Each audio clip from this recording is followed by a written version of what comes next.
Tres. Muy buenas tardes, le doy la más cordial bienvenida a esta Asamblea de la Sociedad Numismática de México. Es un honor para mí presidir esta reunión, con la cual llegamos a 800 asambleas celebradas desde el inicio de nuestra sociedad. Muchas gracias a todos por su presencia, tanto en la plataforma de Zoom como en nuestro Facebook oficial. Soy Pablo Casas, presidente de la Sociedad Numismática de México, y como en otras ocasiones estamos transmitiendo directamente nuestro Facebook a todo público y a nuestros socios los tenemos conectados a través de la plataforma Zoom. Para el desahogo del orden del día, en Zoom cerraremos los micrófonos y apagaremos las cámaras para un mejor orden y desarrollo de la sesión. Antes de pasar al punto número 2 de nuestro orden del día, quiero tomar unos minutos para recordar a Clyde Hobart, quien fuera socio fundador de la SONUMEX y que desgraciadamente falleció el pasado 26 de octubre a los 104 años. Clyde nació en Filadelfia, Estados Unidos, en 1916 y fue nuestro socio A22. Para los que tuvimos el privilegio de conocerlo y de tratarlo, y en general para nuestra sociedad, es una pérdida irreparable. Siempre lo recordaremos por su buen humor, su increíble memoria y su conocimiento numismático. Clyde fue de igual forma un veterano de la Segunda Guerra Mundial, el cual luchó en el Pacífico, adscrito al ejército estadounidense. Experiencia que a sus 103 años, cuando tuve la oportunidad de platicar con él, la última oportunidad de platicar con él, seguía recordando junto con otras muchas anécdotas. Ocupó también diversos cargos en la SONUMEX y fue coautor de obras como Hook Neck, el águila de perfil, o A Guidebook of Mexican Coins from 1822 to Date, y por supuesto, no podemos olvidar su participación en la obra de Robert Nesmith, la acuñación de la primera Casa de Moneda de las Américas en la Ciudad de México, 1536 a 1572, la cual fue hace algunos años reeditada por Banco de México. Mandamos un fuerte abrazo a su hija, Feliz Hobart, a quien a nombre de la Sociedad Numismática de México expreso nuevamente por este medio nuestro pésame y ofrezco nuestro apoyo incondicional en estos momentos difíciles. Y bueno, retomando nuestro orden del día después de este aviso y de esta comunicación, pasamos al número 2, lectura y aprobación en su caso del acta de la asamblea anterior. Como en otras ocasiones, solicito que no se lea el acta a fin de dar unos minutos más a nuestro ponente y a las preguntas y respuestas. Si existiera algún voto en contra de esto o alguna opinión, solicitaría a nuestros socios presentes en Zoom que lo expresen por medio del chat. Y bueno, parece que no, afortunadamente no hay ningún impedimento, por lo que se recuerda a nuestros socios que pueden consultar el acta con la secretaria de la mesa directiva, nos pueden mandar un correo y con gusto podemos ver su solicitud. Pasando al punto número 3, que es la toma de protesta de los integrantes de mesa directiva 2020-2022, presidente, secretario, delegado de promoción y delegado de publicaciones, la cual, debido a la pandemia, haremos de manera virtual en esta ocasión. Para este punto, cedo la palabra a nuestro comisario, Alfredo Martínez Mena, quien se encuentra presente para que tome el respectivo juramento de los 4 cargos que estamos tomando posesión el día de hoy. Don Alfredo, le cedo la palabra. Muy buenas noches a todos. Es un gusto poder participar ahora en la nueva toma de protesta para la mesa directiva. En cumplimiento con los estatutos que rigen el buen desempeño de esta nuestra querida Sociedad Numismática de México, Asociación Civil, tomo protesta a los socios que obtuvieron mayoría de votos y que van a ser integrantes de la mesa directiva en el periodo 2020-2022, en los puestos de presidente, secretario, delegado de promoción y delegado de publicaciones. Procedemos. Pablo Alejandro, voy a nombrar a todos los socios que toman protesta y al final, pues ellos protestarán para asumir su puesto. Pablo Alejandro Casas Rábago. Protesta cumplir y hacer cumplir los estatutos vigentes en nuestra sociedad en el cargo de presidente. Sí, protesto. Al final vamos a decir que sí. María de los Ángeles Colunga, levante su mano. Protesta cumplir y cumplir los estatutos vigentes en nuestra sociedad en el cargo de secretaria.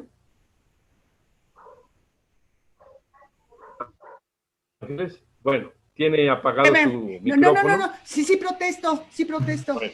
Y es que lo tenía apagado y no sabía cómo prenderlo. Ok. Jesús Amín Tejas Carrera. Protesta cumplir y hacer cumplir los estatutos vigentes en nuestra sociedad en el cargo de delegado de publicaciones. Sí, protesto. Siddhartha Sánchez Murillo. Protesta cumplir y hacer cumplir los estatutos vigentes en nuestra sociedad en el cargo de delegado de promoción. Sí, protesto. Muy bien. Si así lo hicieres, que la sociedad numismática os lo reconozca. Agradecemos a ustedes la colaboración tan importante que requiere la sociedad para su buen funcionamiento. Gracias a todos y bienvenidos a esta nueva mesa directiva. Gracias, buenas noches. Muchísimas gracias a nuestro comisario, don Alfredo Martínez Mena, y a todos los que protestaron su cargo el día de hoy. Pasamos al siguiente punto, que es el número 4, la conferencia El peso de Maximiliano, letras pequeñas, mitos y realidades, a cargo de del doctor Roberto Manuel Tamés Cavazos. Voy a permitir presentar brevemente a nuestro ponente. Roberto Tamés es originario de Santiago, Nuevo León, y su interés en la numismática se remonta a sus tiempos preparatorianos. No obstante, dejó a un lado su afición por varios años y es hasta el 2007 que retoma esta actividad al afiliarse a la Sociedad Numismática de Monterrey, de donde es socio hasta el día de hoy y en donde ha participado con algunas charlas y presentaciones, al igual que en el Club Numismático de Saltillo. De igual forma, me da mucho gusto decir que desde este año, desde hace algunos meses, también es socio de nuestra Sociedad Numismática de México. Cedo la palabra al doctor Roberto Tamés. Bienvenido. Bueno, nada, hago la acotación. Las preguntas esperaremos al final para no interrumpir la ponencia y atenderemos primero las preguntas que recibamos en Zoom de nuestros socios y también atenderemos las que se planteen en nuestro Facebook. Muchísimas gracias, doctor Tamés. Bienvenido. Muchas gracias. Buenas noches a todos. Muchas gracias por la presentación, Pablo. Es un placer estar en esta ocasión con ustedes. Quiero agradecer a la mesa directiva de la Sociedad Numismática de México, a su presidente, Pablo Casas, muy especialmente a Luis Gómez Bullner por la invitación a participar en esta presentación. Y, por supuesto, a todos los asistentes virtuales que nos acompañan esta noche. Voy a compartir la pantalla para comenzar mi presentación. Como habrán escuchado y vamos a hablar del peso de Maximiliano, letras pequeñas o letras chicas, como también se le conoce, sus mitos y realidades. Voy a tratar de llegar a conclusiones, de saber si es un mito o una realidad, lo que se conoce a través alrededor de esta pieza. Generalmente el Segundo Imperio Mexicano, o que como también se le conoce al Imperio de Maximiliano, pues está lleno de claroscuros, cosas buenas, cosas difíciles a veces de entender. Y la numismática no escapa a esta clasificación. También tiene sus claroscuros. Y una de las piezas controversiales de las que tenemos en la numismática mexicana, en algunos aspectos, es el peso de letras pequeñas. Vamos a tratar de describir 3 mitos que están relacionados directa o indirectamente con esta pieza numismática. El primero es el que dice que Maximiliano no fue fusilado. El segundo, que no repartió monedas de oro a los soldados que lo iban a fusilar en su momento. Y el tercero es que el troquel con el que se hizo esta pieza se rompió al troquelar la moneda número 36. Voy a describirlos en este orden, no por importancia, sino por cierta lógica, ya que si Maximiliano se comprueba que no fue fusilado, pues no habría podido regalar estas monedas y no se cumpliría la leyenda que dice el mito del troquel roto, que ahorita vamos a revisar a detalle. El primer mito dice que Maximiliano fue indultado por Benito Juárez y vivió en San Salvador con el nombre de Justo Armas hasta los 104 años, muriendo el 29 de mayo de 1936. ¿De dónde surge esta historia diferente a la historia oficial? Berta Hernández, una historiadora mexicana, en el sitio donde están viendo parte, publica que el diario ABC de Madrid publicó el 9 de marzo de 2001 un reportaje firmado por Rosa Beldolomar con la historia de que Maximiliano no fue fusilado. ¿De dónde salió esta información? Surgió de una novela titulada La Tierra Ligera, de Santiago Miralles. Santiago Miralles convivió un tiempo con Rolando Ernesto Deneke y publicó información que le sacó, por así decirlo, sin autorización a Rolando Ernesto Deneke. Vamos a ver, ¿quién era Rolando Ernesto Deneke? Era un arquitecto salvadoreño y comenzó la investigación para tratar de descubrir que Maximiliano era Justo Armas. Y en ese orden o en esa temática fue como dirigió él su investigación, no para saber quién era Justo Armas, sino que él presuponía que Maximiliano lo era y comenzó a manejar algunas evidencias que pongo yo aquí con interrogación porque finalmente, en mi opinión, y ya lo verán en su momento, son evidencias circunstanciales. Estas evidencias que ustedes pueden ver en el blog que está al pie de la diapositiva, decía Deneke que no había fotos de fusilamiento, que el fusilamiento fue privado. Se hicieron pruebas de caligrafía comparativas entre Justo Armas y Maximiliano. También decía que Juárez y Maximiliano eran masones, por lo tanto entre masones no se matan, cosa que no es 100% cierta en todos los aspectos. También menciona que la madre de Maximiliano, la archiduquesa Sofía, al recibir el cuerpo de su hijo, dijo, este no es mi hijo. También arguyen exámenes craneofaciales que demuestran que Maximiliano era, según Deneke, Justo Armas, y pruebas de ADN. Vamos a ver un poco desglosado cada una de estas evidencias. Es muy común encontrar grabados de la época del fusilamiento, mas no relativamente muchas fotos. Encontré en las redes estas dos imágenes que son atribuidas como fotografías. La primera, la que está arriba a la izquierda, que pertenece al Instituto Nacional de Historia, de Antropología e Historia. La ponen como una fotografía, pero originada en 1927. Obviamente, muy posiblemente se hizo como una copia o bien como una reproducción tal vez de algún grabado. Son muy semejantes una y otra. La de abajo ahí tiene sus créditos del Getty Images. No era fácil que hubiera fotos del fusilamiento y si no las hubiera voy a demostrarles, en mi opinión, por qué no hay tantas fotos o no hay fotos del fusilamiento. La fotografía tenemos que entender que apenas tenía 28 años de haber sido inventada, en este caso por Daguerre en Francia, en 1839. Entonces, al principio el daguerrotipo era muy complejo, ya para los momentos del imperio Maximiliano ya se manejaba la técnica de plata húmeda, pero aún así eran exposiciones muy largas. También se sabe que el fotógrafo François Aubert estaba en Querétaro, él estaba colaborando con el imperio de Maximiliano como fotógrafo, pero no le autorizaron fotografiar el fusilamiento. Sí hizo grabados y bocetos. Él utilizaba técnica de albúmina. El mencionar la técnica de albúmina es para mencionar que era una técnica para los estándares actuales un tanto rudimentaria que requería tiempos de exposición muy prolongados. Entonces, eso hacía que las fotos no salieran muy claras.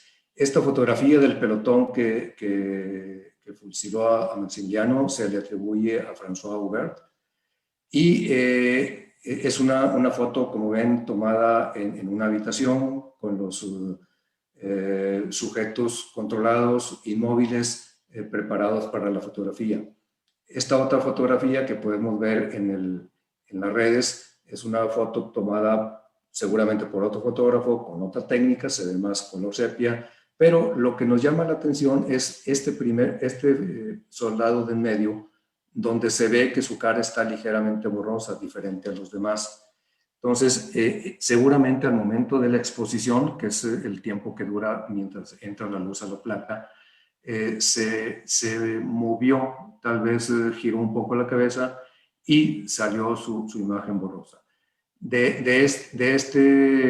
esta forma se genera el dicho que se dice: el que se mueve no sale, porque si uno se movía al momento de la fotografía salía borroso, y por eso era muy difícil que con la tecnología que se tenía en esos momentos se pudiera tomar una foto espontánea en el sitio del fusilamiento, porque no se tenía la tecnología para tenerlo adecuado.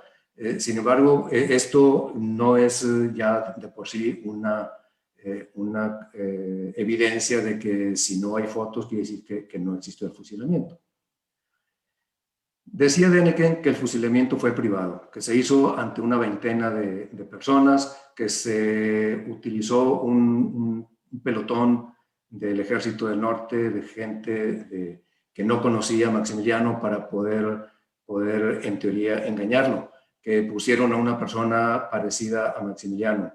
Yo siento que no era muy fácil encontrar una persona de origen europeo de la talla de Maximiliano, con las características físicas y de la barba como él usaba. Sin embargo, era un argumento que utilizaba Däniken. En este libro, publicado en Londres de 1914, de Percy Martin, comenta algo interesante que nos puede decir algo diferente.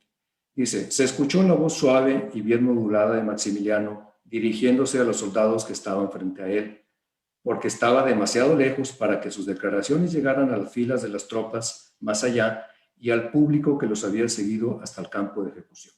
Aquí hablan de un público. Es un escritor extranjero que no tendría nada que ver, de decir nada a favor o en contra, y aquí se menciona. En este otro libro, muy de la época, de 1869, de Albert Hans, escrito en francés, comenta que la multitud se dispersa triste y silenciosa. O sea, aquí habla de una multitud. Entonces, no precisamente habla de un fusilamiento privado como tal. En este libro de reseña histórica de las acciones del Ejército del Norte en el sitio de Querétaro, es interesante porque yo siento que como un libro escrito por el ejército y como parte del gobierno de Juárez, pues no tendría por qué favorecer a Maximiliano en ningún aspecto, sino decir, siento yo, lo más cercano a la realidad. Ellos mencionan en este libro que a las 6 de la mañana del 19 de junio, el día que fusilaron a Maximiliano, una división de 4,000 hombres, mandada por el general Díaz de León, formaba en cuadro al pie del Cerro de las Campanas, por el frente que mira al nordeste. Multitud de gente del pueblo acudía silenciosa a colocarse en el vasto recinto de la colina. Aquí vuelven a mencionar multitud de gente. Yo siento que eso de fusilamiento privado, no sé de dónde lo sacarían, pero las evidencias de lo escrito nos dice otra cosa. Las pruebas de caligrafía, refiere Däniken, que se hicieron pruebas a escritos de Justo Armas y de Maximiliano por un calígrafo de Florida, en Estados Unidos. Sin embargo, el calígrafo no pudo dar un reporte por escrito, porque los escritos que él revisó eran de copias fotostáticas. Entonces, no pudo comprometerse a dar un veredicto. Sin embargo, verbalmente mencionaban que dijo que eran escritos de la misma persona, pero de diferente edad. Pero era un reporte verbal prácticamente. Algo que es muy importante y que nos puede aclarar mucho de este primer mito, que dice que Juárez y Maximiliano eran masones. En el libro de la vida de Benito Juárez, uno de sus biógrafos, Gustavo Vaz, que en ese tiempo era muy joven, escribe: el presidente denegó el indulto a Maximiliano sin abrigar los temores de las almas pusilánimes y convencido de la justicia de aquel acto, o sea, la sentencia de muerte. Una débil generosidad se hubiera interpretado como una cobardía. No es una referencia directa a que Maximiliano era masón, pero sí dice que Benito Juárez no indultó a Maximiliano. Todos sabemos lo que hemos leído un poquito de la historia de Benito Juárez, que era una persona obstinada, por no decir terco, y lo que decía era su ley, y era una persona de decisiones firmes y que no era sencillo que después de haber decretado que se aplicara la pena de muerte por traición o por la invasión, en el caso de Maximiliano, que se le fuera a indultar. Por otro lado, José María Mateos, en su libro de Historia de la Masonería en México, menciona algo ya más relacionado con lo que estamos viendo, y menciona que se intentó crear un grupo llamado Gran Oriente Mexicano, regido por un Supremo Consejo, cuya presidencia le fue ofrecida a Maximiliano, pero él no aceptó, siendo nombrado entonces protector de la orden. El hacerse protector de la orden no lo convierte realmente en un masón, sino que él, por no decir que no, aceptó eso y dejó que dos de sus personas allegadas se convirtieran, eso sí, en masones y llegaron a grado 33 en forma muy rápida. Más adelante menciona José María Mateos, dice: después de toda esta bambolla, o lo que conocemos nosotros también como faramaya o teatro, fue resultado que los poderes de Cuña Reis eran falsos. Cuña Reis, igual que junto con Almeida, eran los dos portugueses que llegaron a México para tratar de crear ese Gran Oriente Mexicano. Y obviamente traían poderes o cartas poderes falsos. Dice, y por consiguiente falso fue todo lo que se hizo. Entonces, todo lo que se generó con esos comentarios de Cuña Reis no fue real. Entonces, después se supo que la finalidad de Cuña Reis era hacer negocios comerciales y si Maximiliano se hacía masón, era mucho más fácil crear lo que quería una línea ferroviaria de Veracruz a México, una línea naviera de Nueva Orleans a Veracruz. Después lo hizo con Benito Juárez, que sabemos que sí fue un gran masón. Egon César Conte Corti es uno de los principales biógrafos de Maximiliano, y él menciona algo muy interesante que me permito transcribir. Dice, en general se creía en Viena que el emperador Max se había hecho masón. Cuando las noticias de todo esto llegaron a Maximiliano, el emperador hizo responder al conde Resseguier que debía ponerse también en relación con el nuncio de Viena y hacerle comprender que el emperador era más católico que nunca. Asimismo, comunicaría al nuncio que el emperador nunca había sido masón y que nunca lo sería. Yo creo que esta es una evidencia aquí sí directa de que Maximiliano no era masón.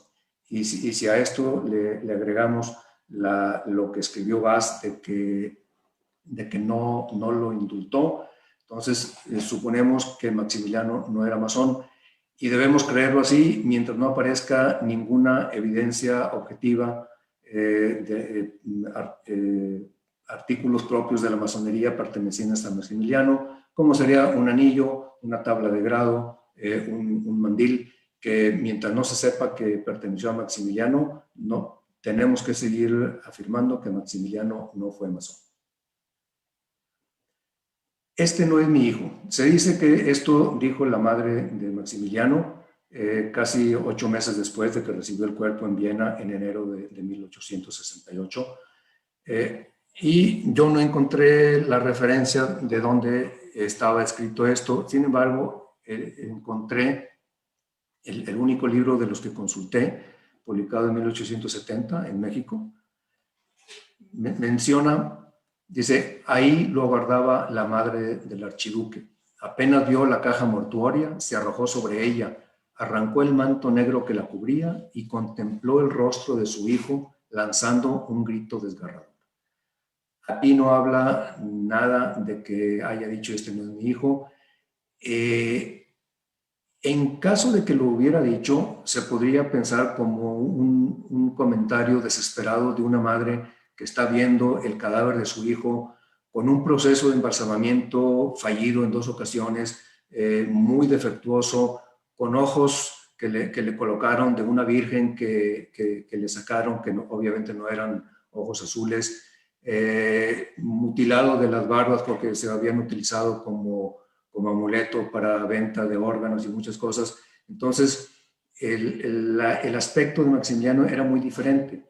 Entonces, el decir esto, la archiduquesa Sofía, era como decir, yo les entregué un hombre guapo, joven, y miren lo que me están entregando de regreso. O sea, un comentario desesperado de una madre, pero no precisamente que se le crea literalmente de que ese no era su hijo.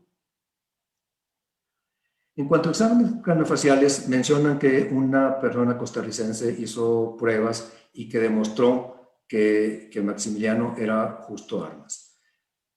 Yo creo que, como dice el dicho, una imagen dice más que 1000 palabras. Esta imagen la podemos ver en internet y la ponen como una comprobación de que Maximiliano, a la izquierda, era Justo Armas, que está a la derecha.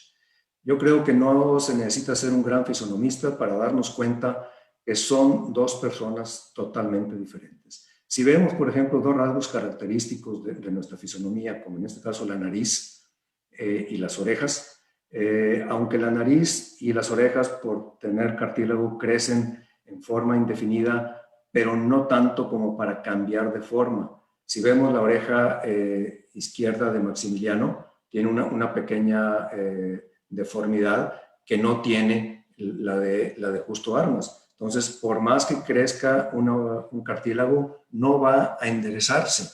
Entonces, yo creo que con esto podemos prácticamente, en mi opinión, asegurar que Maximiliano y Justo Armas eran 2 personas totalmente diferentes. Por último, las pruebas de ADN.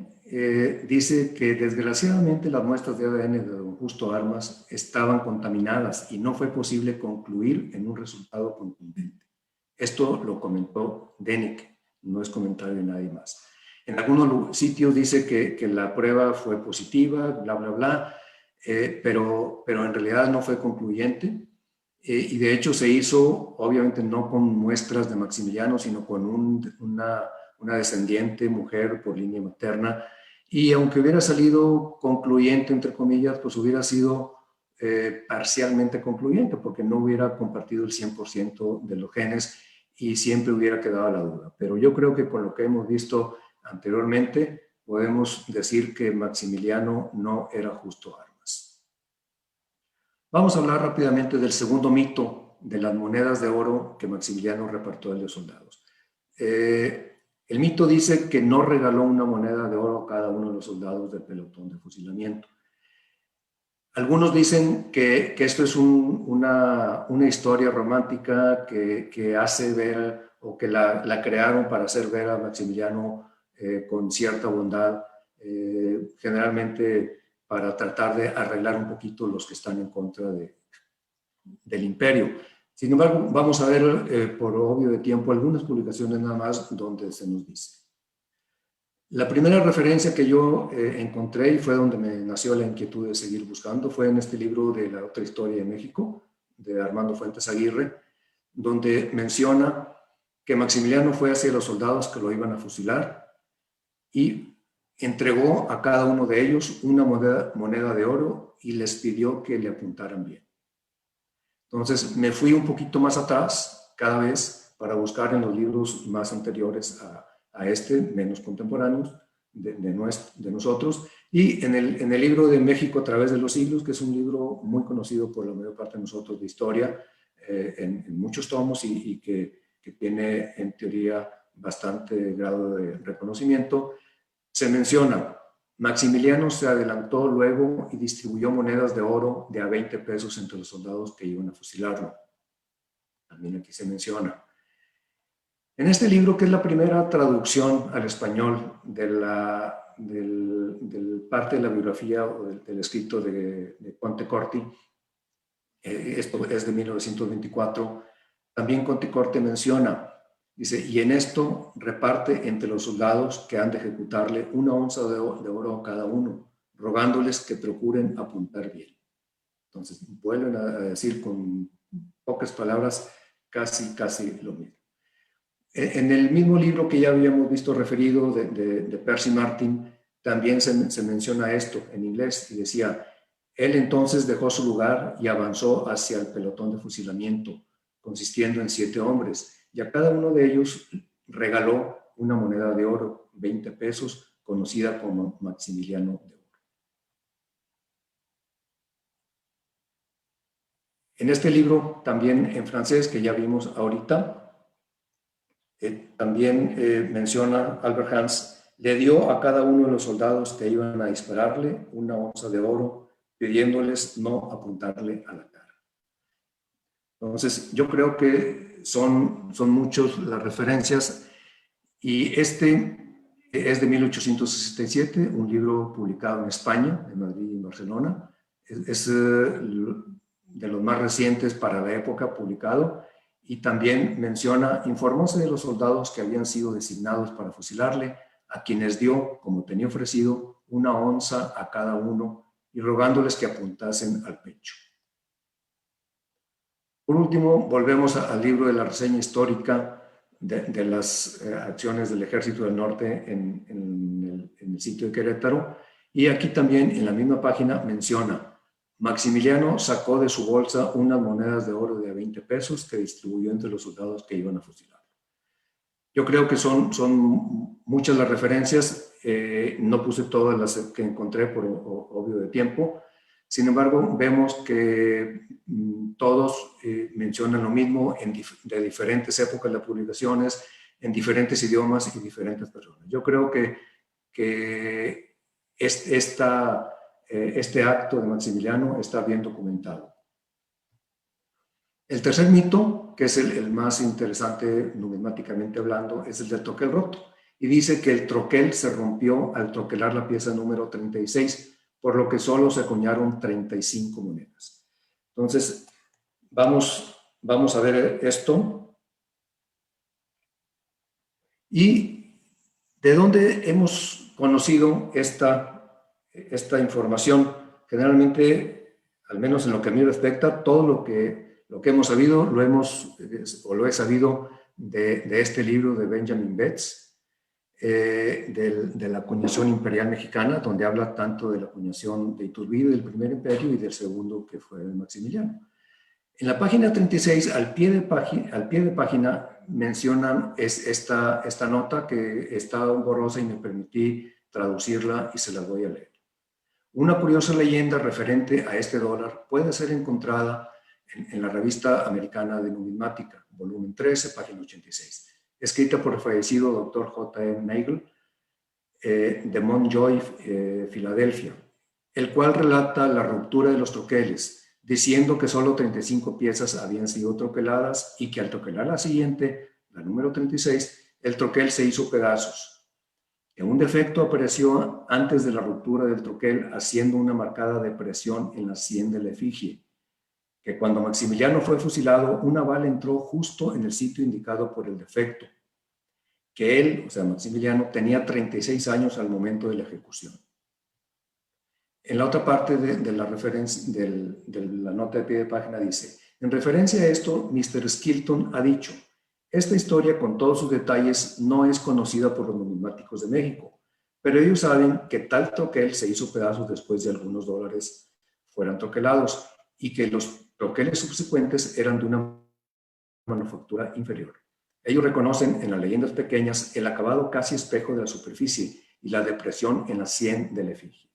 El espécimen del cual se hizo el grabado fue hecho probablemente de las primeras troquelaciones, por lo que la depresión de la sien no es tan profunda, pero es observable.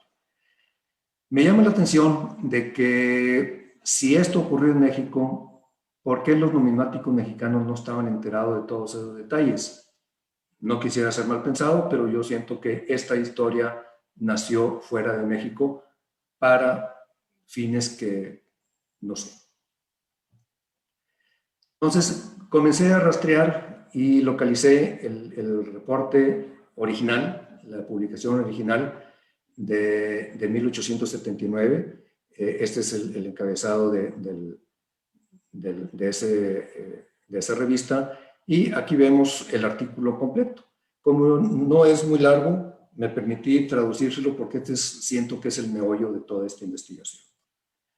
Y dice: el siguiente relato curioso sobre el dólares o pesos de Maximiliano, que apareció originalmente en el Times de Filadelfia, nos ha sido enviado para su conservación en la revista.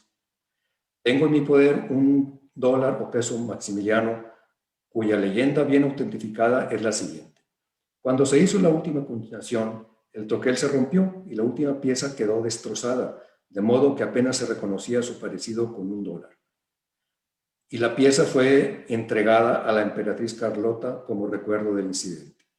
Al examinar la acuñación, se descubrió que cuando el troquel se rompió por primera vez, se hizo visible un pequeño corte, como un tajo en la frente de la efigie.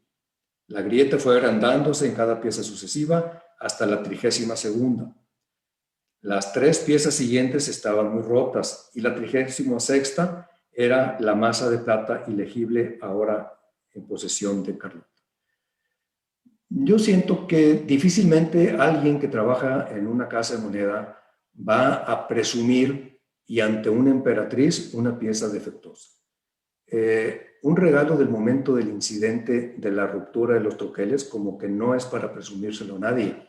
Generalmente lo que se regala son las primeras piezas acuñadas, las más bonitas que conocemos como flor de cuño, las que se hacen con el troquel recién pulido y en las mejores condiciones. Esas son las que se presumen, no ir a entregar una masa ilegible. ¿Y por qué a Carlota? ¿Y por qué no a Maximiliano? Estamos hablando cuando todavía vivía. Entonces, aquí empiezan las cosas poco creíbles.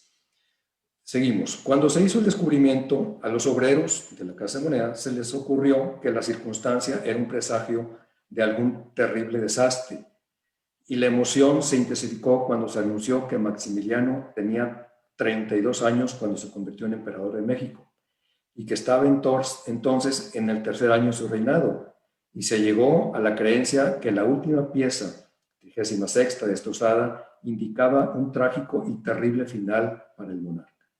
Un oficial estadounidense estaba a cargo de la Casa de Moneda e inmediatamente aseguró las piezas, una de las cuales yo tengo. He visto una gran cantidad de estos dólares, ojo, pero ningún otro con la marca del troquel roto como se describe. ¿Fue el incidente el Mar Agüero? La historia del emperador hará que muchos lo crean, pues los presagios y todas las fantasías extrañas que ahora prevalecen tienen tantos devotos como en los tiempos antiguos, cuando se temía y se creía en la magia, el hechizo y la brujería. Entonces, aquí estamos hablando de que esta persona tenía o había visto un gran número de estas piezas. Entonces, no podía estar hablando en teoría de 35 piezas o menos, pero bueno, vamos a terminar con lo que decía el artículo completo. Cuando se hizo el descubrimiento, a los obreros se les ocurrió que Fernando José Maximiliano, que de hecho era Fernando Maximiliano José, nació en Schönbrunn, Austria, en 1832. Se convirtió en emperador de México el 12 de junio de 1864 y fue fusilado el 19 de junio de 1867. Tenía 32 años cuando asumió el trono, 33 años y una semana, de hecho. Tenía 35 y estaba en su 36º año cuando fue ejecutado. Su cuerpo fue destrozado y una bala entró en su cabeza en el lugar exacto donde se veía la rebaba de plata hecha por el troquel roto en la frente de la efigie. ¿Fue profético de su trágico destino? Les he contado la leyenda tal como me llegó de una fuente confiable. Firmado por el doctor Nagel. Como vemos, El doctor Nagel fue el que la publicó, pero a él le llegó de otra persona. Y posteriormente Betts extrae fragmentos de esta publicación para poner en su libro unos años después. Lo que me llama mucho la atención es que, si ustedes vieron, en ninguna parte de este relato se menciona letras pequeñas. Esta publicación se hizo 12 años después del fin del imperio, y en teoría ya debería de haberse conocido la diferencia entre una pieza y otra, y aquí no se menciona para nada letras pequeñas. Es Betts, algunos años después, en 1896, en que menciona que esto es atribuible al Maximiliano letras pequeñas.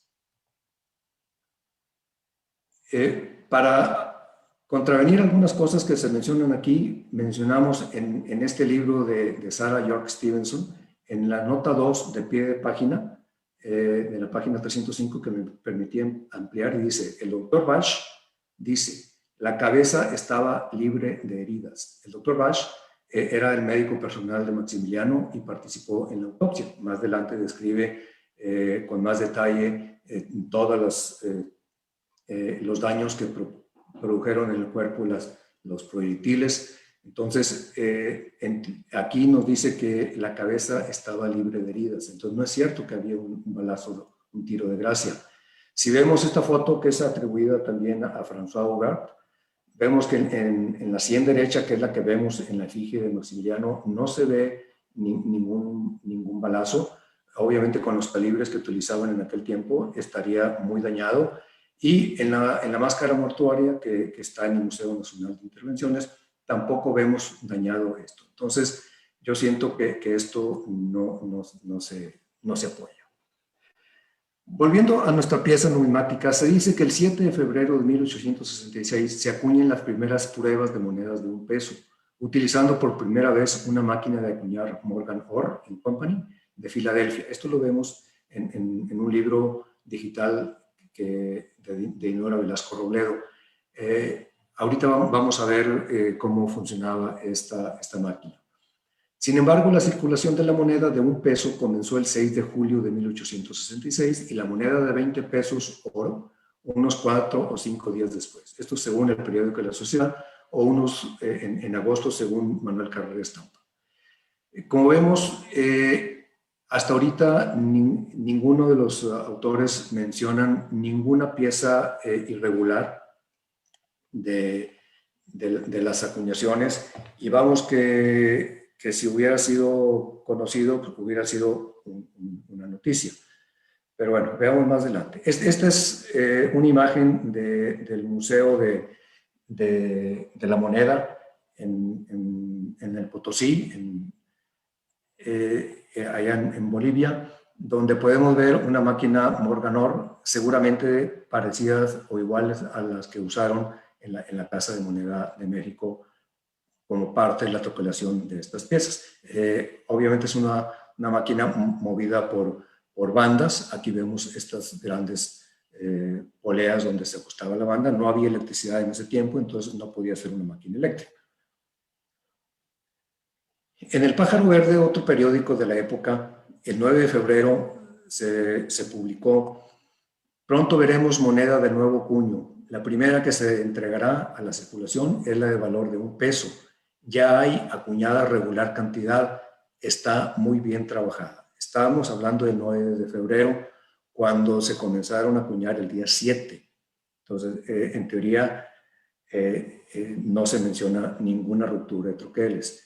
En el mismo Pájaro Verde, unos días después, mencionan que sabemos que Su Majestad Imperial, acompañado del señor Ramírez, ministro de Estado, y del subsecretario señor Ulibarri, estuvo el miércoles último, o sea, el 7 de febrero, en el apartado con el objeto de ver las primeras pruebas de la moneda. Complacido de ver el buen resultado de estas, manifestó su aprobación y dio orden de se repartiera a cada operario $2 acuñados con el nuevo tipo, dignándose Su Majestad aceptar algunas monedas que se le presentaron. Entonces, aquí podemos decir, bueno, cuántos operarios había en la Casa de Moneda y cuántas son esas algunas con las que se quedó Maximiliano. Entonces, seguramente serían más de 35, Vamos a ver. Una forma de inferirlo indirectamente podemos sacarlo de la información que vemos en este libro de William Bullock, de una visita que hizo en 1823 a la Casa de Moneda de México, recién instaurada la Primera República, y refiere en este libro que la Casa de Moneda tenía 20 prensas de volante y que para cada prensa se requerían 8 operarios. Yo supongo que 45 años después o 43 años después de esto, no había cambiado mucho. Estaban en teoría con Maximiliano estrenando una máquina que se refiere de la Morganor. Entonces, quedémonos con estas 20 presas con 8 operarios, entonces estamos hablando de 160 operarios. Si a cada uno se le repartió 2 monedas, estamos hablando de 320, más unas cuantas que se quedó el Maximiliano para repartir seguramente entre sus conocidos y los personajes del imperio, pues obviamente estamos hablando ya de más piezas de las que supuestamente fueron acuñadas. Este es el protagonista de esta plática. Es la moneda de 1 peso, 1866, de la ceca MO, conocido como letras pequeñas. Se llama letras pequeñas porque generalmente estas letras, que es las leyendas, son más pequeñas que la original. Vamos a verla comparada con el peso normal, entre comillas, y con el peso de letras pequeñas. Vemos, por ejemplo, aquí rápidamente cómo el espacio entre la M de Maximiliano y la esquina del busto es muy diferente. Las letras son más pequeñas y se evidencia aquí. Y si vemos la R de emperador, está mucho más separada aquí que en la pieza normal. Obviamente, si pudiéramos verlo con una lupa, el acabado de la pieza de letras pequeñas es un acabado más pulido, se prepararon mucho mejor los troqueles, y ya los demás como que ya los hicieron un poco menos, con menos cuidado. Sin embargo, seguía siendo una moneda muy atractiva. Por el reverso también se ven diferencias. Vemos, por ejemplo, la leyenda de Imperio Mexicano está muy separada con respecto al centro de la corona. Aquí está más junta. Vemos esta espada, por ejemplo, es más larga que esta de letras pequeñas y apunta diferente a la E por la separación propiamente de la leyenda. Y acá en el exergo vemos el 1 está más abajo, aquí está más cerca de la cola de este glifo. Y la O de la ceca MO está más arriba del talón de este glifo. Entonces, sí hay diferencias en los dos troqueles y obviamente eran troqueles diferentes. Estos son los grabados que acompañan el libro de Betz y de los que menciona la nota de que no era muy grande la depresión, pero sí era evidente. Si lo vemos ya ampliados, vemos cómo aquí en esta, que es la de letras pequeñas, como vemos aquí, comparada con el 20 pesos oro, no es la pieza normal, es el 20 pesos oro, que son letras más pequeñas, pero no tan pequeñas como esta. Entonces vemos cómo aquí el grabador, porque eso es un grabado, no es una fotografía, en ese tiempo no había facilidades para fotografiar piezas. Aquí el grabador pues como que exageró un poquito en esta depresión comparada con esta. Sin embargo, si lo vemos ya en la realidad, aquí vemos el peso de letras pequeñas frente a un 20 pesos oro, que le quité el color para no distraernos. Vemos que la depresión de la 100 es prácticamente igual. Incluso aquí se podría ver un poquito más sombreado según la luz, pero para fines prácticos es la misma depresión. Entonces, esto no pudo ser el origen de un sitio de debilidad, ya que, como se menciona ahí, que la depresión se fue haciendo más grande. Esto prácticamente es imposible, porque sabemos que al momento de troquelar una pieza, el troquel es positivo, y lo que en la pieza es una depresión, en el troquel es una prominencia. Entonces, para que esta depresión vaya aumentando, tendría que agregársele metal a esa prominencia para que esa depresión fuera creada más honda. Entonces, no estaba por ahí la explicación. Y obviamente, por ahí no iba la cosa. Hasta la fecha he revisado 31 piezas de este tipo, de letras pequeñas, y ninguna he encontrado con grieta.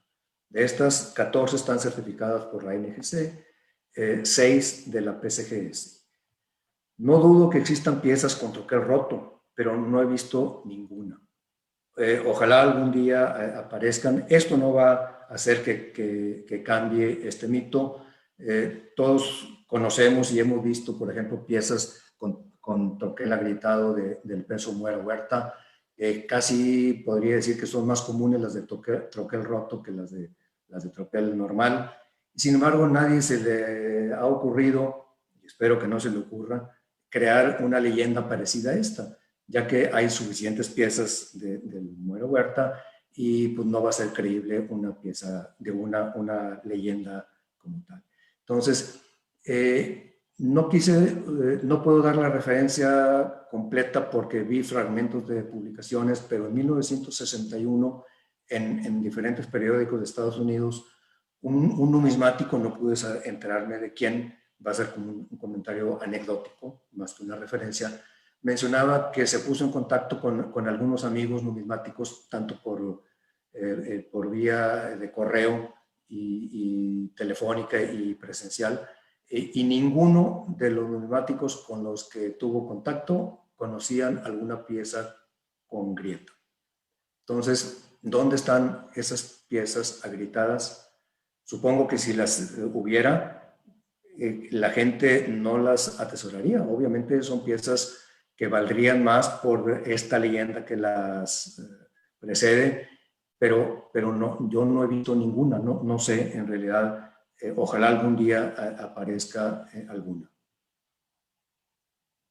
Vemos, este es un troquel roto que se encuentra en el Museo del Castillo de Chapultepec, que no tiene nada que ver con esto. Este es un troquel de un peso normal. Me interesa que vean la dirección del trazo de la ruptura, porque va a ser semejante a otra que voy a presentar enseguida. En la misma revista americana de numismática, pero en el volumen 2 de mayo del 67, se decía que de la moneda de 20 pesos oro se habían troquelado escasas 90 piezas antes de que se rompiera el troquel. Esta publicación culmina con el comentario de que esa información no estaba todavía confirmada, no se sabía si era cierto o no. Obviamente todos sabemos que no fue cierto, porque después se supieron los datos de las piezas acuñadas y pues ya esta noticia o este mito ya no prosperó. También hay otra publicación que me encontré y se me hace interesante, titulada Otra coincidencia numismática, y menciona el autor en julio de 1879 que la medalla de Lincoln de la Northwestern Sanitary Fair de 1865 también tenía ciertas características muy parecidas a la medalla a la moneda que nos ocupa esta noche. Decía el autor, Edwin Hayden, que de esta medalla se acuñaron únicamente 55 piezas y que se rompió el troquel al acuñar la medalla número 56. Curiosamente, Lincoln, cuando lo asesinaron, estaba viviendo su año número 56. Entonces, de ahí, en teoría, la referencia. Menciona que, aparte de esto, otra coincidencia más llamativa era de que la dirección que tomó la grieta en la medalla era exactamente la misma que tomó la bala que dio muerte a Lincoln. Busqué la medalla, me encontré, esta es la única imagen que encontré, ahí está el lugar de donde la obtuve, y vean, esta es la pequeña grieta que se menciona, y vean cómo es muy parecida a la dirección de la que vimos, de la de Maximiliano. Esa sí es una coincidencia. pero se dice que esta dirección fue exactamente la que siguió la bala que dio muerte a Lincoln, que entró en la región mastoidea, se alojó cerca de la base de la nariz, y que a diferencia de la medalla, de la moneda de Maximiliano, en que la ruptura del troquel profetizó la muerte de Maximiliano, en este caso la muerte de Lincoln profetizó la ruptura del troquel.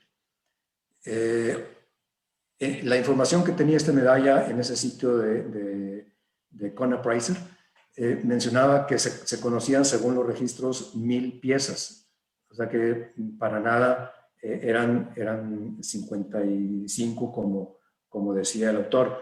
Entonces, como vemos, el mencionar piezas con poca acuñación, producto de una ruptura de troqueles, no era nada nuevo para cuando apareció la leyenda del peso de letras pequeñas. Entonces, es algo que pues la idea ahí está. Pongo esta imagen de esta pieza de un catálogo de una subasta numismática, como ven abajo. La idea de ponerla es de que vean cómo, en mi opinión, esta tiene datos de haber circulado. Generalmente la guirnalda es muy común que aparezca débil, pero en mi opinión esta no es debilidad, es desgaste por circulación, igual que el área del águila central del pecho, de la punta de las alas, del bigote, en este caso de Maximiliano. Entonces, esto va para uno de los últimos comentarios como conclusiones que quiero dejar. ¿A qué conclusiones llego con esta pequeña investigación? Primero, que Maximiliano, en mi opinión, sí fue fusilado en el Cerro de las Campanas el 19 de junio de 1867.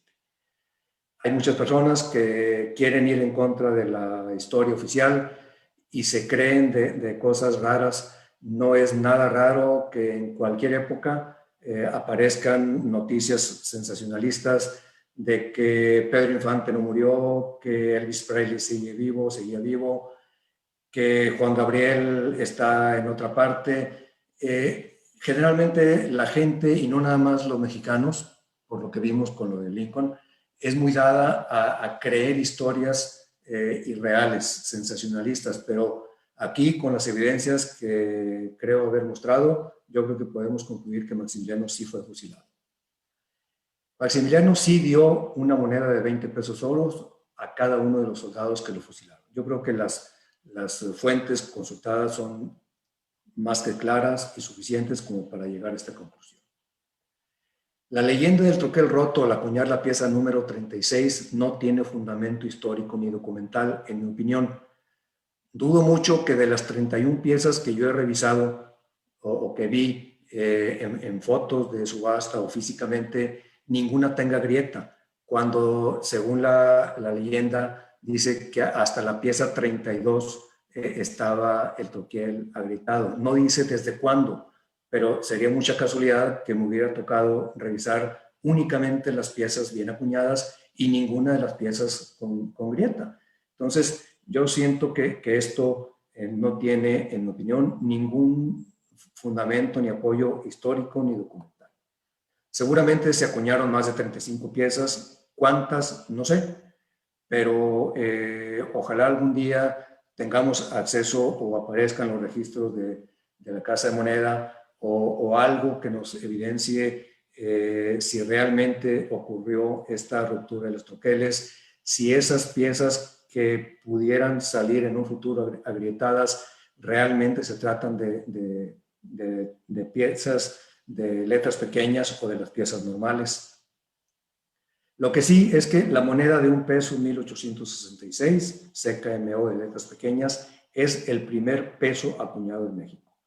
Peso hablando como tal con la leyenda de peso como denominación, no como equivalente a 8 reales. Esta es una moneda catalogada como prueba en el Krause, como PN100, o tal vez una variedad más escasa y costosa.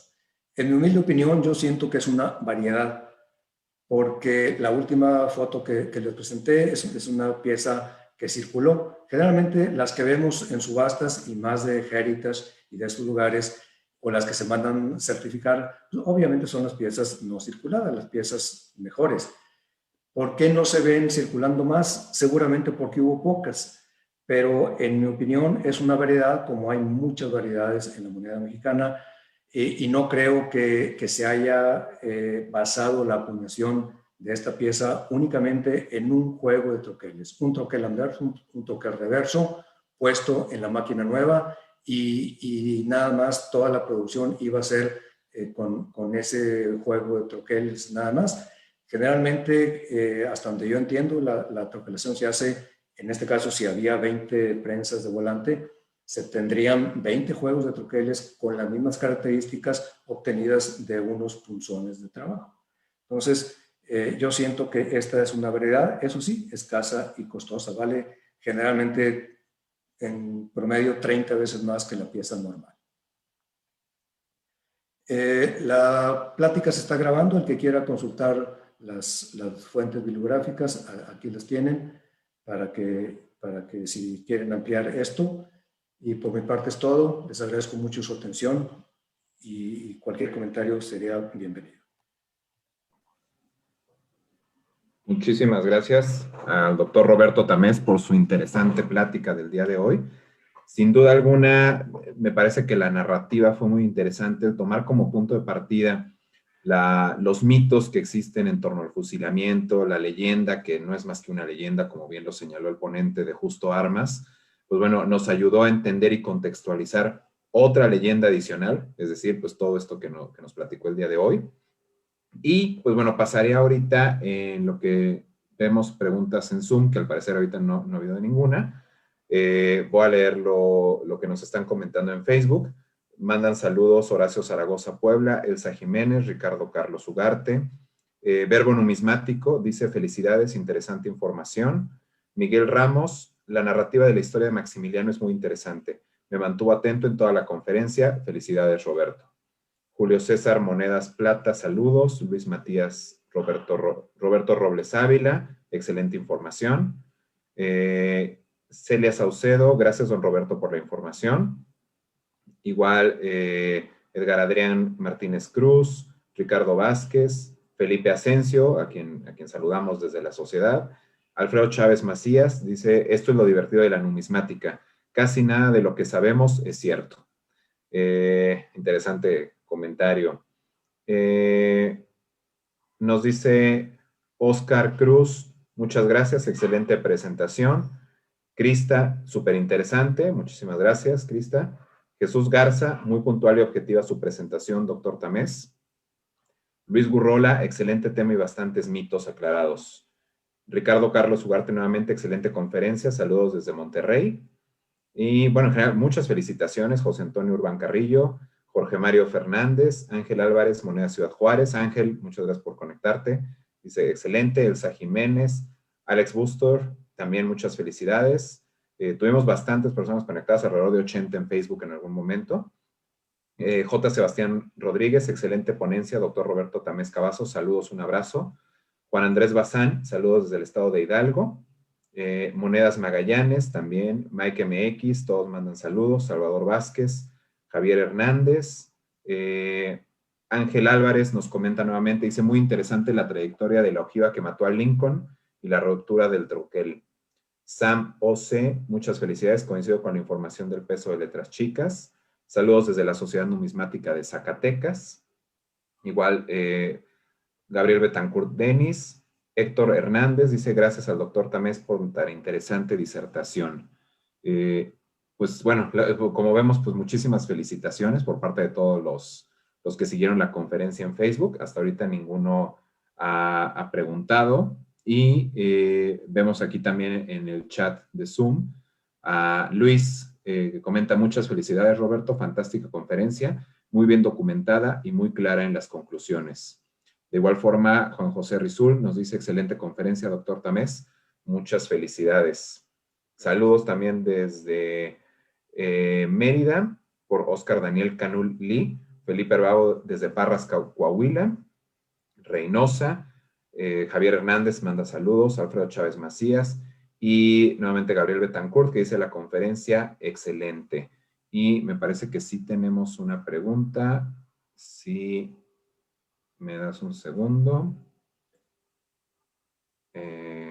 A ver, bueno, ahorita me van a mandar la pregunta, Fernando, que nos está apoyando en redes sociales, pero de todos modos, agradezco a los más de 100 personas que se conectaron tanto en Zoom como en Facebook y que están siguiendo ahorita la plática. Ya me pasaron la pregunta. Dice Ricardo de León Tallabas, ¿existe alguna prueba de que estas letras chicas fueron las primeras que se acuñaron ese febrero de 1866? Como prueba que yo sepa, no. Pero si comparamos los troqueles, tanto de letras chicas como de la moneda de oro, que fueron en teoría las primeras que circularon, y por los cuidados que se le pusieron a uno y a otros troqueles, por eso se infiere que debió ser la primera que se hizo.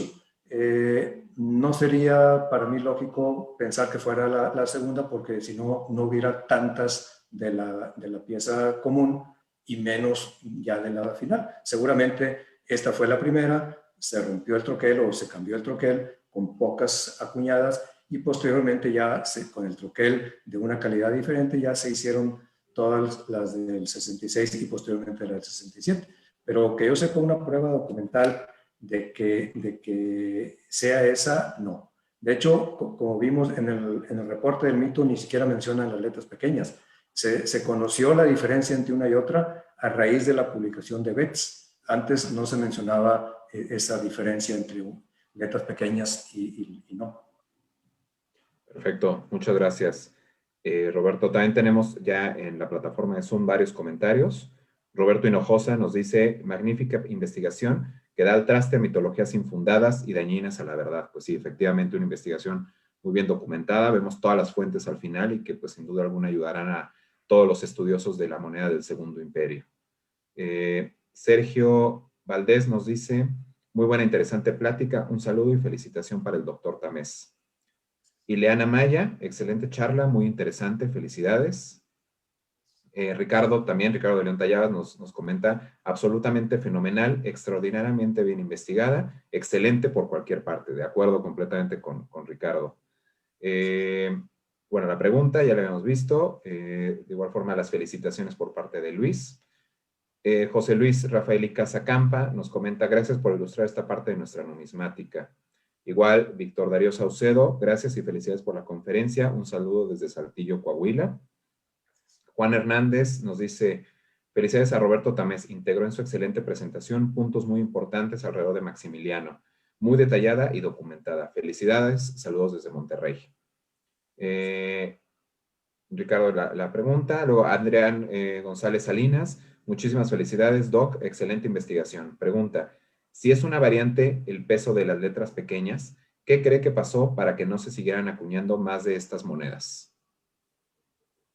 En teoría, no sé, es posible que sí se haya roto el troquel o que pudo haber sido o que se haya roto el que usaron en la máquina nueva.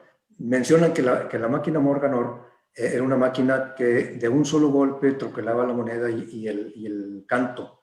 Entonces, seguramente si estaban probando la máquina, tal vez no ajustaron la presión y el troquel de esa máquina sí se pudo haber roto, pero obviamente había 20 prensas más de volante troquelando piezas y yo dudo, como le digo, si revisé 31 piezas y ninguna tiene grieta, no es posible apoyar o respaldar esa de que haya nada más 35 piezas troqueladas. Pero el por qué se cambiaron no encontré ningún comentario. Lo que sí me extrañó de que siendo los periódicos como son o han sido en todas partes tan sensacionalistas, si hubieran sabido de algún accidente de ese tipo, yo siento que lo hubieran publicado y no encontré ninguna publicación. Entonces, o fue algo que ocurrió y lo mantuvieron muy bien en secreto, pero se me hace que muy posiblemente sí ocurrió, que se haya roto el troquel, no sería el primer troquel que se rompe, pero a raíz de eso tal vez crearon esta leyenda para darle cierta rareza a alguna pieza que alguien tenía y hacerla más costosa, pero pues, no encontré ningún apoyo documental que nos hable de esto. Muchas gracias, doctor Tamés. Tenemos otra pregunta aquí de Luis Gómez Buchner. Nos dice, en la amplia investigación, ¿alguna vez se ha visto una mezcla de troqueles? Es decir, un anverso de letras chicas y un reverso normal. No que yo sepa. Habría que revisar tal vez muchísimas piezas para encontrar eso, pero yo no he sabido que se haya publicado o que alguien haya subastado como una curiosidad una mezcla de ese tipo, que podría ser, si tiene anverso normal y reverso de letra chica, podría ser como las que conocemos como mulas, pero no que yo sepa que se haya documentado. Muchas gracias. Otro comentario de Stephen Searle dice, muy interesante, actualmente el primer peso acuñado en México fue el peso de Rovira de 1842. Mario Almela nos dice, bueno, no sé, perdón, ¿quería comentar algo o...? No tengo ese dato. Sabemos que desde tiempo atrás se había intentado implantar el sistema métrico decimal, desde Comonfort y Juárez. Antes del peso se acuñaron monedas decimales, pero no conocía yo peso. Voy a revisar eso de moneda de un peso de Leandro Rovira, no sé, pero... Y sin duda no a la escala del peso de Maximiliano, ¿no? Ese es el primer peso mexicano, formalmente, pues sí sería el de Maximiliano. Miguel Aviti también nos dice, estoy de acuerdo que no es una prueba, ya que existe la prueba de cobre, hablando del peso de letras chicas. En este sentido sería la prueba de la prueba. ¿Qué precio alcanza una de estas en buena condición? Por cierto, muy buena la presentación. Gracias. Generalmente están alrededor de 60, 70 mil pesos. Generalmente yo he visto algunas subastadas. En una ocasión seguí una y se fue como cerca de $4,000. O sea, son piezas muy bien cotizadas. No sé si en realidad sea por esta historia que las antecede, pero en realidad sí, no es nada común verlas publicadas en subastas, ni en eBay, ni en ningún lugar de venta de monedas. O sea, de que es una pieza escasa, sí lo es. De acuerdo, muchísimas gracias. Mario Almela nos hace otra pregunta. Dice, como resultado de la ponencia, me queda una pregunta para un nuevo tema. Perdón, porque se movió. Para un nuevo tema, tal vez. ¿Hay referencia sobre el paradero de alguna de las monedas de 20 pesos de oro repartidas a los soldados del escuadrón de fusilamiento? Pues nada más las evidencias escritas. Algunos de los que escribieron fueron testigos presenciales. El reporte del Ejército del Norte, que se supone que es un reporte militar, yo siento que generalmente lo que reportan los militares pues tiene un rigor de control bastante aceptable, pero pues, no hay manera más que de lo que yo encontré que está escrito en los libros publicados de época y posteriores. Me imagino, y me voy a permitir complementar la pregunta de Mario, Sí. porque yo tenía una parecida. Imagino que a lo mejor la pregunta iba en el sentido de dónde están, o si se sabe de alguna pieza específicamente de las que Maximiliano dio a los soldados, se tiene el paradero de alguna conocida, que se haya rastreado y que se diga, esta moneda de 20 pesos fue una de las que dio Maximiliano a uno de los soldados del pelotón. No sé si a lo mejor iba en ese sentido la pregunta. Posiblemente. Y yo no he sabido de ninguna moneda que tenga ese tipo de pedigrí rastreable. Sería la palabra de esa persona contra la palabra de los demás. Yo siento que no sería indistinguible una pieza de esa contra las normales. Y pues si alguien saca una y decía, pues es de mi tatarabuelo que fue Por ejemplo, el capitán del pelotón se apellidaba Tamés, era paisano acá de Villa Santiago, no somos familiares, pero pues, podría yo decir que la pieza que yo tengo en mi colección fue heredada de mis ancestros y que viene de él, pero ¿de qué manera se puede confirmar? Yo siento que no es sencillo rastrear una pieza numismática y encontrar el pedigrí hasta el origen en este caso. No sé, ojalá que hubiera manera. De acuerdo, sí estaría bastante interesante esta parte. Nos vuelve a comentar Luis, dice, si no hay monedas mula, no tiene sentido pensar que se haya roto el troquel, porque de haberse roto, hubiese sido el del anverso, por tanto, se hubiese seguido usando el reverso. Pudiera ser, o sea, a no ser que en ese tiempo era en teoría más sencillo que en época de la colonia o de Carlos y Juana, de que los troqueles eran mucho más preciados y que se hayan cambiado los dos, pero como digo, yo siento que mientras no veamos una moneda agrietada o con grieta, pues no podemos ni siquiera pensar que el troquel se haya roto, mucho menos en darle validez a la leyenda, que como les digo, según mis conclusiones, esa es una leyenda en todo el sentido de la palabra. Gracias. También tenemos un comentario de Carlos Sajo, dice, gracias por la invitación. Gracias, Carlos, por estar aquí presente, como siempre. Otli Gracia Naón dice, excelente exposición, felicidades, compañero. Gaby Siqueiros dice, Roberto, ¿podrías aclararnos si consideras que letras pequeñas fue una prueba o no, de acuerdo a tu investigación? Es difícil saber si fue una prueba porque generalmente con los estándares actuales de lo que conocemos por una prueba, hay muchos criterios para decir que es una prueba. Se pueden probar cospeles, se puede hacer una prueba para ver el troquel, se puede hacer una prueba en diferentes materiales para ver el diseño. Hay pruebas para ver el diseño o la máquina en sí, la presión. Yo siento que es difícil. Los periódicos mencionan que se hicieron las primeras pruebas, pero seguramente el concepto de prueba de aquellos tiempos a los actuales eran diferentes. Las pruebas, me refiero, ellos se debieron de haber referido a las primeras acuñaciones,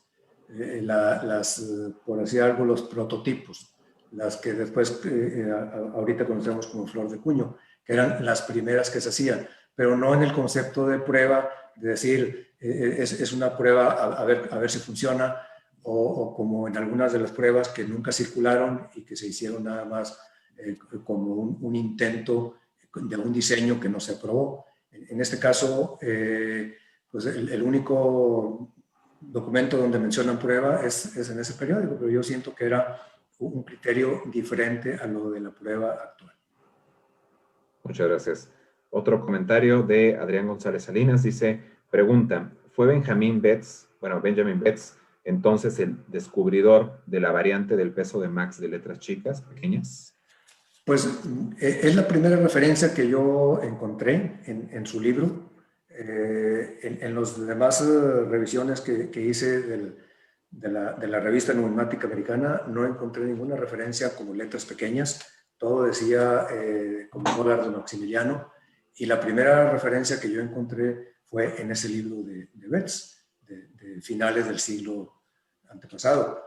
No sé si en realidad sea la primera, pero yo siento que la mayor parte de nosotros crecimos con esa información de ese libro, que es bastante común y bien accesible. Gracias. Adrián González Salinas nos dice, pregunta, ¿existen pesos de letras chicas con chops? No que yo sepa. Si en realidad se hicieron pocos, es difícil que haya habido cantidad suficiente y en un tiempo tan corto. Sí se conocen pesos de los normales, por así decirlo, con chops. Sabemos que la moneda de un peso no era la mejor aceptada en Oriente. Sabemos que a ellos, a los orientales, les gustaban las de 8 reales. Por eso cuando cuando en época de Juárez posteriormente cambiaron al peso, se acabó casi el mercado, se tuvieron que reacuñar 8 reales, pero no conozco yo piezas, no vi de las que revisé, ninguna con chop. Gracias. Y siguiendo, bueno, volviendo un poquito al tema de si sabemos el paradero de alguna de las piezas que dio Maximiliano al pelotón, nos comenta Ricardo nuevamente, Ricardo de León, no existe una sola pieza atribuible a ese evento. Las monedas las gastaron los militares o las enviaron a sus familias. Nadie guardó una sola de ellas. Complementa también con algo bastante interesante. Dice, existe una grabada y subastada en el 2010. El grabado es falso y extemporáneo. Se hizo de acuerdo a una publicación de ese fusilamiento. Apareció en el Harper's Illustrated de Nueva York en 1867. Hice un escrito a este respecto para dilucidar esta mentira realizada en esa subasta hecha por Ponterio en Los Ángeles. Muchas gracias, Ricardo. Y pues sí, sin duda complementa toda la información que hemos estado platicando. Alex Buster también pregunta, estimado doctor, ¿no considera que el peso letras chicas es una emisión especial en la que se mejoraron los detalles de diseño, relieve y terminado? Yo siento que si realmente se acuñó para mejorar, hubiera habido mucho más. Y de hecho las del 67 siguen siendo con la misma calidad de troqueles del 66 de la variedad común. Entonces, por eso se supone o se infiere que la de letras pequeñas fue primero que la variedad común, por el acabado muy parecido a la moneda de 20 pesos, que en realidad también se acuñó al principio y circuló relativamente poco, no tanto como la del 66 normal y la del 67. Yo siento que si hubiera sido posterior a la del 66, la del 67 tendría un acabado semejante a los troqueles casi espejo, como las letras pequeñas, y hasta el día de hoy no lo es así. Por eso se deduce que fue primero las letras pequeñas que la otra normal. Perfecto. Y pues bueno, creo que con esto espero, si no leí alguna pregunta, les ofrezco una disculpa. De repente empezaron a llegar todas, tanto en Facebook como en la plataforma de Zoom. Creo que esto, junto con las felicitaciones, muestra el gran interés que generó la plática, el interés que se tiene sobre la numismática del Segundo Imperio. Y, bueno, perdón, aquí Luis está complementando con un comentario. Me dice, tengo un documento original fechado en entre marzo y julio de 1866. Y Navalón menciona que entregó a Casa de Moneda 24 matrices para la moneda de 1 peso en marzo de 1866. ¿Qué opina de esto el conferencista? Yo supongo que ya para entonces, si las primeras acuñaciones se hicieron en febrero, como vimos en las publicaciones de los periódicos desde el 7 de febrero que fue Maximiliano a la Casa de Moneda y encontró esto, posiblemente ya aquí estaríamos hablando de las matrices ya de la variedad normal, entre comillas, no de letras pequeñas.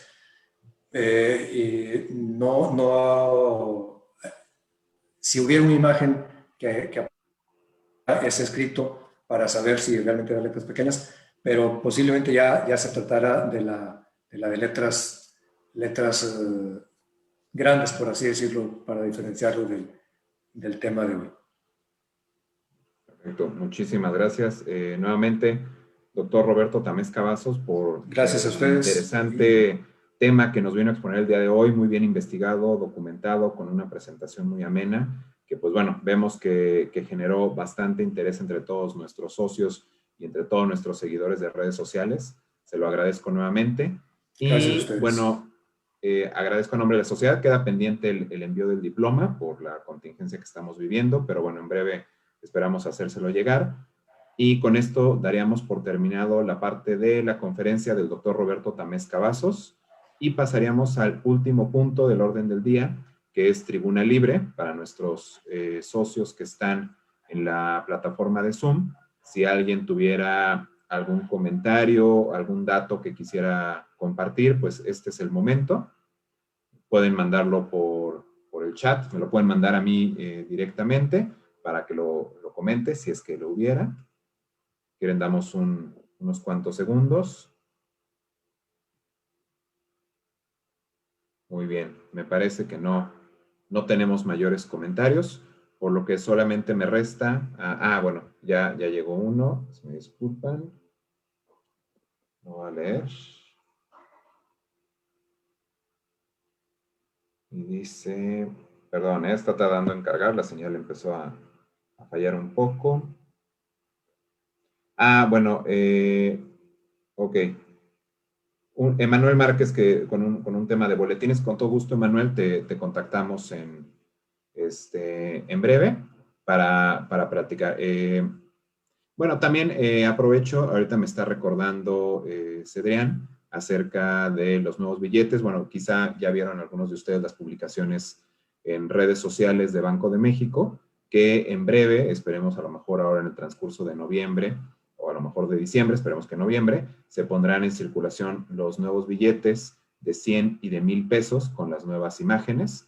Entonces, por supuesto que pues mantendremos informados a nuestros socios, dado que sería un hecho histórico la puesta en circulación de los nuevos billetes en un contexto como este, ¿no? Recordemos que siempre el Banco de México hace algún evento, se hace una difusión masiva de esto, pero bueno, será interesante sin duda y será algo similar, pensamos, a cómo se puso en circulación la moneda de 20 pesos nueva, la dodecagonal del puerto de Veracruz, conmemorativa, y pues sin duda es algo que daremos seguimiento y comentaremos con nuestros socios. Muy bien, nuevamente, pues bueno, siendo las 8:26 de la noche, agradezco a todos su presencia en esta nuestra Asamblea 800, agradezco a todos nuestros invitados de la Sociedad Numismática de Monterrey y por supuesto a nuestro ponente Roberto Tamés Cavazos por su participación y a todos por seguirnos en nuestras redes sociales y en la plataforma. Muchísimas gracias y muy buenas noches. Gracias a todos. Hasta luego.